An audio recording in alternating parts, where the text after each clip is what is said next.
त्यामुळे स्वतःला कधीही कुठलीही कमी समजू नका. कारण हातावरच्या रेषा बदलण्याच्या असतील तर मेहनतीवर विश्वास ठेवा आणि जर आपले प्रयत्न तगडे असतील तर नशिबालाही वाकावेच लागते. बस इतकंच लक्षात ठेवा. आयुष्यात एक वेळ अशी येते जेव्हा एखाद्याला जीव लावण्याचा खूप पश्चाताप होतो. माऊली म्हणतात, आयुष्यातील सर्व गोष्टी बदलणार आहेत. थोडा धीर धरा. कोणाचे दिवस बदलतील तर कोणाची मन बदलतील. आपल्याला त्रास देणारे जरी परके असले तरी आपली मजा घेणारे आपलेच असतात. ही खरी शोकांतिका आहे. माऊली म्हणतात, शब्दांची निवड चुकली की वाक्य बिघडते आणि माणसाची निवड चुकली की आयुष्य. माऊली म्हणतात, लक्षात ठेवा, आळस झटकल्याशिवाय यशाचा कळस दिसत नाही. भागीदार करायची असेल तर दुःखातच करा. सुखाचे दावेदार भरपूरच असतात. अनुभवाचे चटके आयुष्य जगायला शिकवत असतात. हे कधीही तुम्ही लक्षात ठेवा. स्वामी तुम्ही न मागता सर्व काही दिलं आहे. फक्त एवढीच इच्छा आहे की माझ्या प्रयत्नांना आणि भक्तांना त्यांच्या कार्यात यश मिळू द्या. जीवन चहा बनवण्यासारखे आहे. अहंकाराला उकळून द्या. चिंतांना वाफ होऊन उडून जाऊ द्या. दुःखांना विरघळून जाऊ द्या. चुकांना गाळून घ्या आणि सुखाच्या आनंदाचे घोट हसत हसत घ्या. माऊली म्हणतात, धोका हा मंदिरातल्या प्रसादांसारखा असतो. थोडं का होईना पण प्रत्येकाच्या वाटेला हा येतोच. स्वामी भक्तांनो, एकदा तुम्ही यशस्वी ठरलात की भूतकाळातल्या चुकांचेही पोवाडे होतात. हे कधीही तुम्ही लक्षात ठेवा. माऊली म्हणतात, कोणा वाचून कोणाची काही चढत नाही. हे जरी खरे असले तरी कोणी कधी उपयोगी पडेल हे देखील सांगता येत नाही. संयम ही एक अशी गोष्ट आहे, जर ती देवाशी असेल तर विश्वास ठरते. जर ती स्वतःची असेल तर आत्मविश्वास ठरते. इतरांसोबतच्या संयमाला आदर म्हणतात तर कुटुंबाशी राखणाऱ्या संयमाला प्रेम म्हणतात. मनाला न आवडणाऱ्या व स्वभावाला न पटणाऱ्या भूमिका पार पाडाव्या लागणार चित्रपट म्हणजेच आयुष्य असतो. संपत्तीने मोठे होण्यापेक्षा तुम्ही मौनाने मोठे व्हा. कारण पायाला झालेली जखम जपून चालायला शिकवते आणि मनाला झालेली जखम आयुष्य जगायला शिकवते. घरातून बाहेर जाताना हुशार बनून जा, कारण जग एक बाजार आहे. पण घरी जाताना एक हृदय घेऊन जा, कारण तिथे आपलं कुटुंब आहे. काटा जरी काट्यासारखा वागला तरी फुलांना आपलं फुलणं सोडायचं नसतं. उन्हाळा अनुभवल्याशिवाय हिवाळ्याची मजा कळत नाही.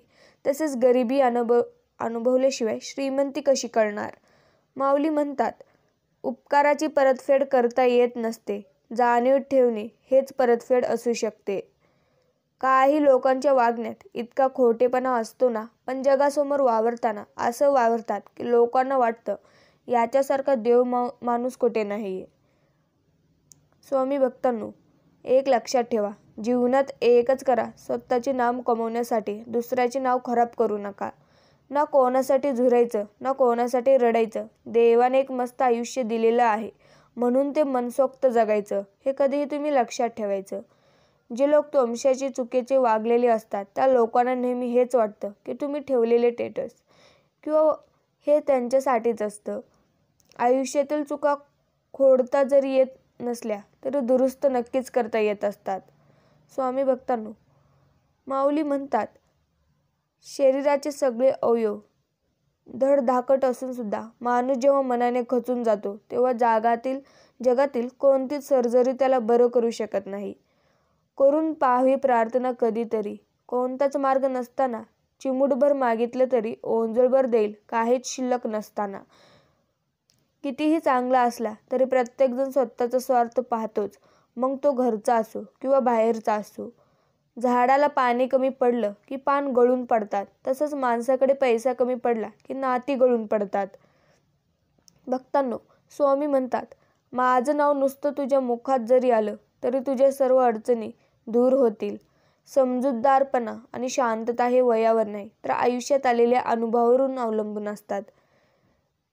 जेव्हा मी वास्तव्याला सामोरे गेले तेव्हा मला कळले की लोक फक्त शब्दांचेच मित्र असतात.